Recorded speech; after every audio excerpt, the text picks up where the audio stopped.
Back to one of my live news updates here on February 2nd, 2018. And of course, we are awaiting the memo. So that's going to definitely be a topic of discussion today. And we'll discuss a few other things. We'll talk about some of the latest Q posts. We've got a few important resignations and arrests that I'm going to discuss. And then we'll talk a little bit about some big pharma, some pharmaceutical corruption, which is, of course, crucial to shed light on. Among some other things we'll talk about. But first, let's start here. So in this article that came out this morning by Fox News, they're discussing how Donald Trump is blasting the politicized Justice Department as the damning FBI memo is about to be released. Because, of course, over the past few days, we've had, I don't want to say the Justice Department or the FBI, I want to say people, or you could call them bad actors within the FBI and the DOJ that are trying to combat the release of this memo. We have this article here by the wonderful Sarah Carter, investigative journalist, discussing how intelligence agencies are joining the FBI in push against plans to release the FISA abuse memo. And in here she's discussing how the FBI, the Department of Justice, all are warning against the memo being released, and that the FBI, as I reported a couple days ago, have grave concerns about material omissions of fact that fundamentally impact the memo's accuracy. I want to show you guys this article here by Zero Hedge, because in this article, it's discussing how some people within the FBI are actually joining the fray. It says here the FBI Agents Association joining the fray, and it issued a statement in a series of 3 tweets how they're supporting FBI Director Christopher Wray. Now, here was some confusion that I saw yesterday. And as you can see here, Zero Hedge points it out.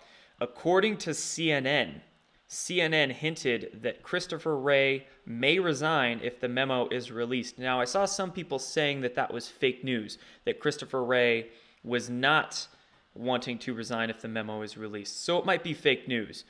But, you know, let's go into speculation land. Let's talk about if Christopher Wray was in fact going to resign if the memo is released. Now, remember some of those Q posts, guys. One of them said, trust Wray. Okay, so if we are going to trust Wray, could it be such that there's a plan in place that if this memo were to come out, Christopher Wray right now might just be some interim FBI director? He might be, you could call it a lame duck for lack of a better term. What if he does step down? And then, of course, recently we had Trey Gowdy said he's not going to seek re-election into the political scene. He's actually going to go back into the justice scene. So could there be a plan in place that Chris Wray steps down? He did his job in being the FBI director for, what, a few months it was? Almost a year now. What, 9 months or so? And now Trey Gowdy's going to become FBI director. Of course, that's just speculation, but I don't think it's too much to speculate there. And I, in fact, would be very happy if that happened. No wonder the deep state is in panic. And evidence of which, you know, deep state in panic was actually trending on Twitter yesterday, amazingly enough. But I wouldn't doubt if they tried to bosh that. Some people in the comments are saying Trey Gowdy is special prosecutor. Trey Gowdy will oversee the military tribunals. Trey Gowdy, assistant attorney general, whatever the case is, I see him going into a position where he's going to be doing some work, which would be great. But anyway, that was just a speculation of mine of what could occur within the FBI, you know, as the sweep, as the shakeup starts to really take hold. But now let's talk about that deep state in panic. So NBC News relaying news on Minority Leader Nancy Pelosi literally calling on Speaker Ryan, here to remove Representative Nunes as chair of the House Intelligence Committee. I'm not sure if you guys saw her video where she was recently on CNN, and she was almost arguing with the CNN anchor. You know, I was fairly surprised. I can't remember the name of the anchor now, but he was pressing her on various issues relating to the memo, and she straight up said, you know, she was stammering, "You don't know what you're talking about." And I was actually surprised to see the CNN anchor pressing her about these issues. He was basically saying, hey, if it's full of factual errors, why not just release it? Why not just let the American public decide for themselves? And Nancy Pelosi was just stammering and trying to cover her own ass. So she is one that's absolutely in panic. Chris Kumo, there you go. Thanks. Commenters, appreciate you. And next article, True Pundit here. So not only was Nancy Pelosi totally stammering, totally covering her ass, but Adam Schiff, of all people, obviously, and all the Twitter hashtags that are going around about Schiff just cracking me up. People getting creative. Schiff for brains. What? Schiff? Schiff stinks. All the puns. It's great. But anyway, Schiff and Schumer cooking up desperate last-minute scheme to block Trump's release of the FISA memo. And again, we're going to go back to Sarah Carter, this time her Twitter, where she spoke to two people in the House Intelligence Committee, two spokespeople in it. She said here, in its increasingly strange attempt to thwart publication of the memo, the committee minority, being headed by Adam Schiff, is now complaining about minor edits to the memo, including grammatical fixes and 2 edits requested by the FBI and the minority themselves. And she's linking Adam Schiff's tweet here, where it's saying, breaking, discovered late tonight that Chairman Nunes made material changes to the memo he sent the White House. Changes not approved by the committee. White House, therefore, reviewing a document the committee has not approved for release. Just trying to cover his own ass. It's so sad. Saw a bit on Adam Schiff on Tucker Carlson today, and Tucker Carlson was grilling him, telling him, you look in the camera and you said that Russia hacked John Podesta's emails, and Adam Schiff would not do it. He looked in the camera, but he would not say that it was Russia that hacked John Podesta's emails, of course, because it was not. It was leaked out by, of course, we could say Seth Rich, allegedly, of course, but they leaked, and it was not the Russians. So anyway, speaking of Adam Schiff, let's now talk about some of these Q posts.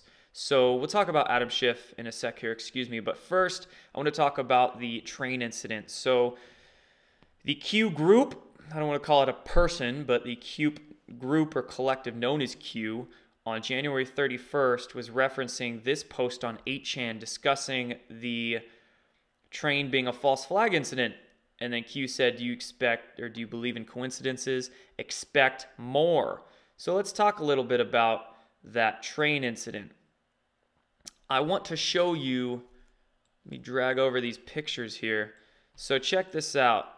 This was some good work done by, don't remember if I found this on Twitter or 8chan, but essentially somebody took a photograph of the garbage truck here and did a little bit of investigative work and found out that it was a company called Time Disposal that the garbage truck had painted all over it. And funny enough here, you can see time's up on the garbage truck. Don't know if that was an accident or some kind of message. But somebody then did a little bit more digging on that company, Time Disposal LLC. Now check this out. The company is registered right there in Ruckersville, Virginia. But you can see here, Time Disposal LLC and Time Disposal are both inactive companies. This isn't even an actual active company anymore. And then you can see the key people here. You know, I haven't done too much research on these names or any connections about them, but this company is inactive. Yet somehow they had a garbage truck that parked itself on the tracks and was essentially waiting for that train to come along. Now, let's check out a few of these other Q posts. Before we talk about the ones regarding Adam Schiff, let's talk about the ones still regarding the train. So right here, it's saying, despite the train wreck en route, you know, this picture that Nanon posted, Q was referencing that and saying, coincidence, U.S. Marine Corps on guard. And then right here, this Anon poster going through his speculations, saying obviously the train slowed down, so it must have been warned. I think it was warned. Helicopter surveillance saw the truck and warned the engineer, you know, discussing some of their other thought processes. And then Q said drone, reread crumbs. Now, a post earlier said that drones over the U.S., tracking only. This was on January 22nd. At first, a lot of people, myself included, thought that these might have been bad actor drones. But this post right here is very intriguing because it's saying it was a drone, or it's implying it was a drone that spotted the truck. And then by this spotting, they were able to warn the engineer. So could it have been a good actor drone, right? They have eyes in the sky. They know what's going on. As per Q, they see all and they hear all. So I'm glad that we were able to avoid more casualties during that train crash, if in fact that's exactly what went down. But now let's talk a little bit about Adam Schiff, AS, Schiffing his pants. So right here, January 23rd, later in the evening, Q posts helicopter crash, Newport Beach, hotel general manager, what happened at those hotels. So this is referencing this right here. 3 killed in a helicopter crash into Newport Beach, and they were ID'd. No distress call was made by this helicopter. This happened just a few days ago. And then the people ID'd were Joseph Tenna of Newport Beach, Kimberly Watsman of Santa Monica, and Brian Reichelt, I'm assuming is how you say that, 56 of Hollywood, Florida. So let's now talk about a couple of these Q posts giving us a few more hints. So this Anon poster did a little digging, found out that Watsman, one of the people killed in that helicopter crash, Kimberly Watsman of Santa Monica, she was the general manager of what was called Standard Hotel in West Hollywood, and she worked for the company for nearly 11 years. Q is then pushing us along, as mostly does, saying what happened at the hotel, AS. A hint to Adam Schiff. What is Adam Schiff attempting right now? Favor repaid. So I'm now going to go to this Twitter thread that I found. Great Twitter thread. Her name's Lexi. Shout out to the great work that she did in covering what happened with this helicopter crash and at the hotel. And I also found this Twitter thread by way of Tracy Beans as well. So shout out to her. Found this through her. So anyway, let's talk a little bit about the research that Lexi here uncovered. So who is Adam Schiff? Let's look, shall we? She says, we've been hearing in the news about a helicopter crash at Newport Beach. We named the victims, Joseph Kimberly. Remember Kimberly Watsman being the general manager of Standard Hotel. So right here it discusses that. Kimberly Watsman is a GM of the Standard Hotel in West Hollywood, which is in Adam Schiff's 28th district. And then Brian Reichelt, another person killed in that helicopter crash, is the regional finance director for the hotel's parent company. Standard Hotel in West Hollywood has a history of strange death occurrences. This article she's linking is talking about one dead in a shootout at Standard Hotel. And there's frequent celebrity visitors. Check this out. Since it is a rather popular hotel, massive drugs and orgy rumors there. And then check this one out. Also, Harvey Weinstein was accused of rape at the sister hotel, the Standard, in New York City. Harvey seems to have stayed at the Standard often, which is also owned by this man named Andre Balazs. Andre Balazs is frequently pictured with famous Satanist ritualist Marina Abramovich, the spirit cooker found in the Podesta emails. She has connections to many famous celebrities, the Clintons, Podestas, of course. Many know that by now. And then check this out. She posts a good link. We have statistics on how hotels are gigantic hubs of sex trafficking, with LA and Hollywood being in a hot spot for it. We also know back in July, a huge human trafficking bust was made in West Hollywood, which is one of the biggest hubs in West Coast country. I just reported a couple days ago on how 500 people were arrested around California in a human trafficking and sex trafficking sting. Again, to repeat, this is all happening in California's 28th district, encapsulating Adam Schiff's area. So, she says, with clear picture that sex trafficking and prostitution is going down at famous celebrity hotels where Democratic donors and politicians stay, we can presume Adam Schiff could have stayed at this hotel before. Something could have happened there. And then she posts a few other things. So essentially, what is Adam Schiff covering up? Q is mentioning a favor repaid.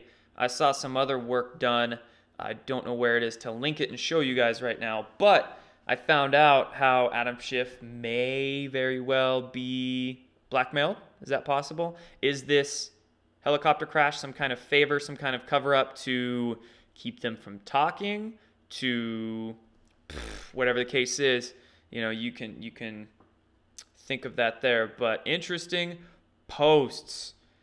Check this out. Some incident with Adam Shit happened at a hotel and was covered up. He is repaying the favor by trying to cover this up. We were looking for a death cover-up with allegedly AS involved. How they control those they need, one recent example relevant today. And the way they control those they need is through blackmail and bribery involving things like pedophilia and trafficking. So this stuff is coming out. You know, a lot of people don't like to talk about it. A lot of people don't like to give it the light of day, but it needs to be. You know, there's a lot of other happy stuff to talk about. This is dark to talk about, but the roaches won't scatter if you don't shed a light on it. So there's all that.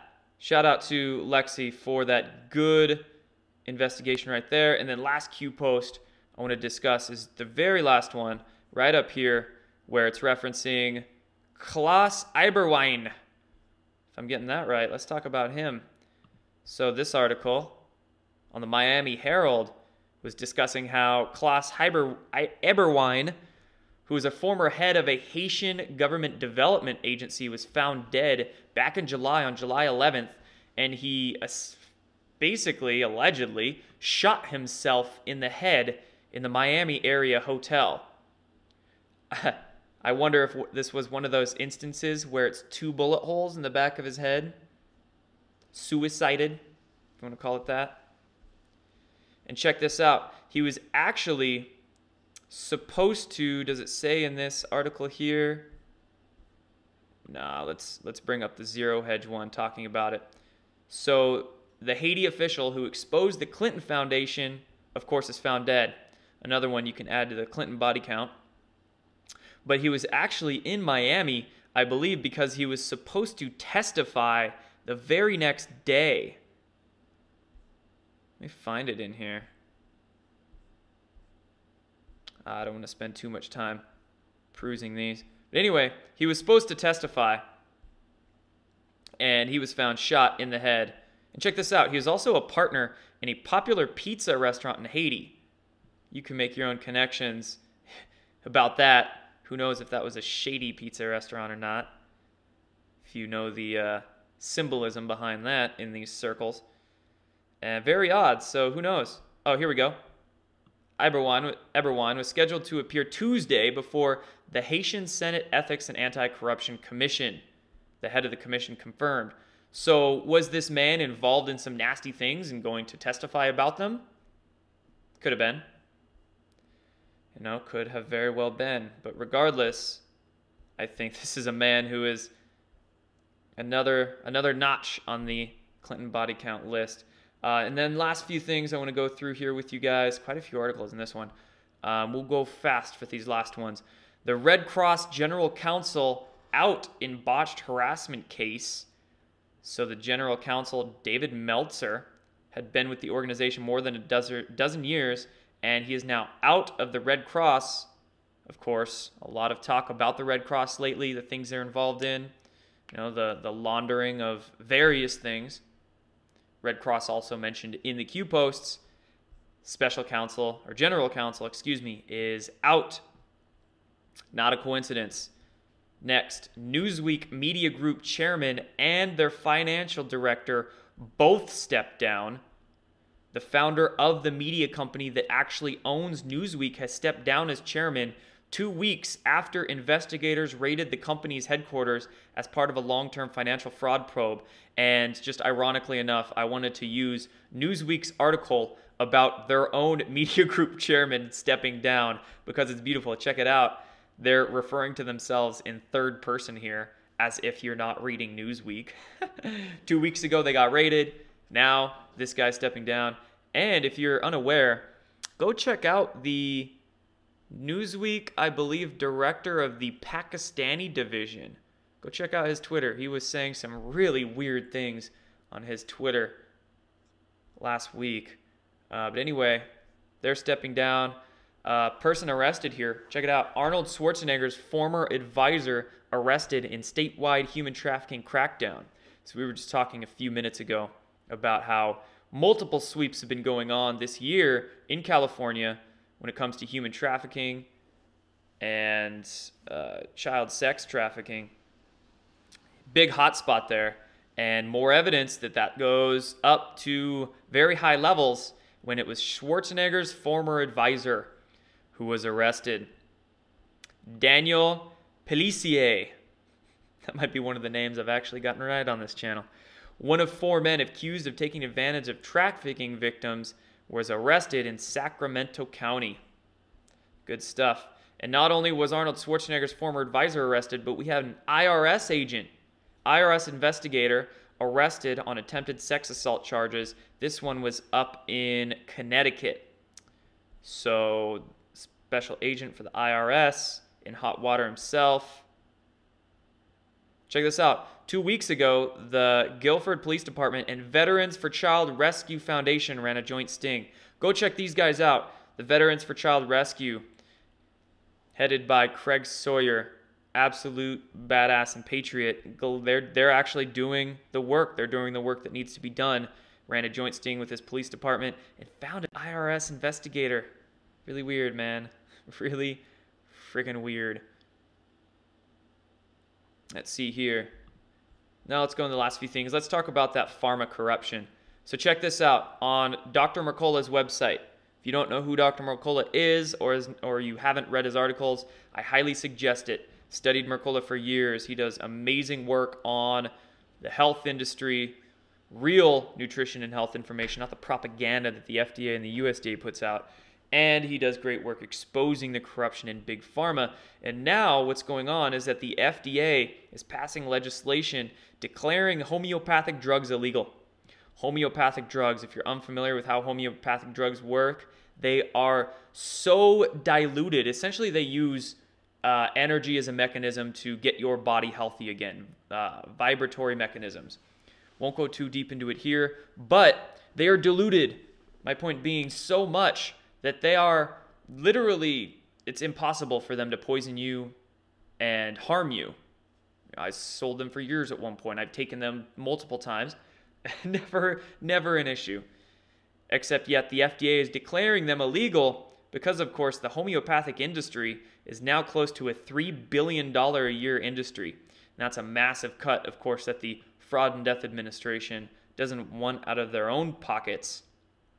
Right here, Mercola says, perhaps that $3 billion is too much for Big Pharma, FDA's cozy partner in crime. So it's absolute horseshit, for lack of a better term, of what the FDA is doing. And I've literally seen them directly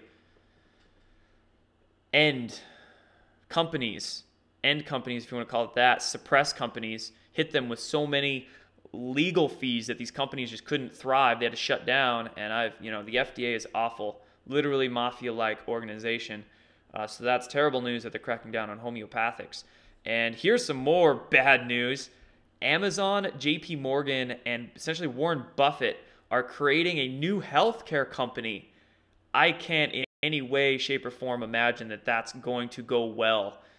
That is Amazon, of course, company, basically, with Amazon getting $600 million from the CIA to buy Washington Post, remember?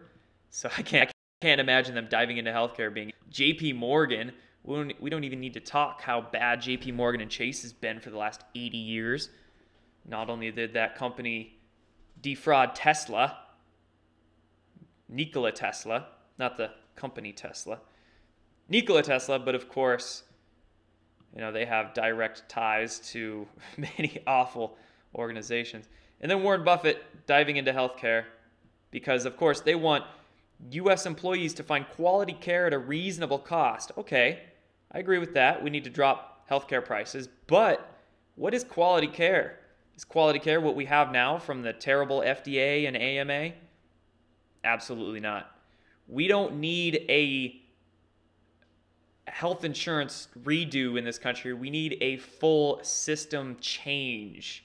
We need a full new paradigm, right?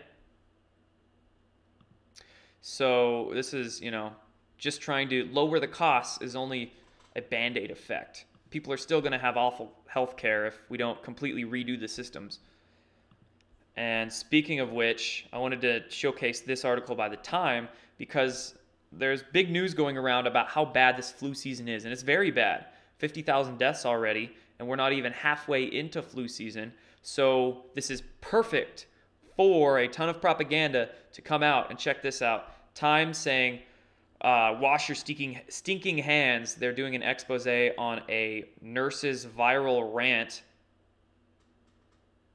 Synchronistically, the word viral is in there, right? The nurse's viral rant about this flu season and how she was saying you just need to wash your hands. But of course, they didn't fail to insert a bunch of flu shot propaganda in here. That picture. Ooh, that picture right there. Thumbnail of someone getting jabbed. Don't get your flu shot, guys. This is one of the reasons why the flu season is so terrible, is because the flu shot, all vaccines, but especially the flu shot, not only are vaccines filled with nanoparticles, not only are they filled with mycoplasma, other odd biological warfare agents, and these have been found. You can look into, just type in nanoparticles and GreenMedInfo. GreenMedInfo is another great website that does a lot of great articles on the natural healthcare industry and big pharma corruption. Nanoparticles are in a lot of vaccines. Mycoplasma, you can look into the work of Dr. Garth Nicholson, infect a lot of vaccines. Not only this, they don't improve our immune system. Understand that. That's pure propaganda. And they make you more contagious. So if you get a flu shot, I think one study I've read recently is that it makes you 630% more contagious in spreading the flu. You will get more sick. I wonder why this flu season is so bad. Not only are our immune systems so weak from all the food we eat, how we treat ourselves, but also because of what we inject ourselves with. Can't believe that some people still think flu shots are good for you. And then very last thing I want to talk about here is this article that came out of the Express. Their weird news section, of course, their weird news section on the Express it's interesting. They put a lot of articles out that are not the best written, they're not the best sourced, but it's a little bit of truth in plain sight that they do. You can see here the most read and weird, talking about Pentagon UFO bombshells, crystal clear pics of UFOs, a lot of things like that. But this article here, I just want to look more so at the content than who's talking about it. But essentially, it's talking about an 8.5-mile pyramid discovered at the bottom of the ocean. Now, I mentioned this in my video that I released yesterday on Antarctica. Thank you all of you who went and watched that, liked it, shared it. And this is what I was talking about. So we have underwater ruins, pyramids being found around the globe. This one just west of Mexico in the Pacific Ocean. Some people are saying it's remnants of Atlantis. Maybe, maybe not. But regardless, it's evidence of some kind of ancient civilization. And that's the point here, is there have been very advanced ancient civilizations on this earth in the past. And there's plenty of evidence around our globe for that. Express here suggesting it could symbolize an ancient civilization or even something extraterrestrial. So I think we're going to see a lot more news about pyramids, about megaliths, about ancient ruins coming out all over the globe and seeping their way into the mainstream, whether that's ancient civilizations in Antarctica, whether that's pyramids under the sea, different sea anomalies. We're going to see a lot more truth begin to seep. I don't want to say truth, because of course they can try to put an agenda on the information they do release, but we're going to see a lot more information like this coming out, showing that humans are far older than we've ever been told, and there's a lot of connections to extraterrestrials as well. So anyway, that's all I want to share with you guys. Thank you for joining me in this one. I appreciate all of you. Appreciate your support. I'll likely be back this weekend, because if that memo releases, I'm sure the snowball is just going to start rolling. So anyway, take care, guys. Have a beautiful day, and let's hope this weekend is a big one. Take care.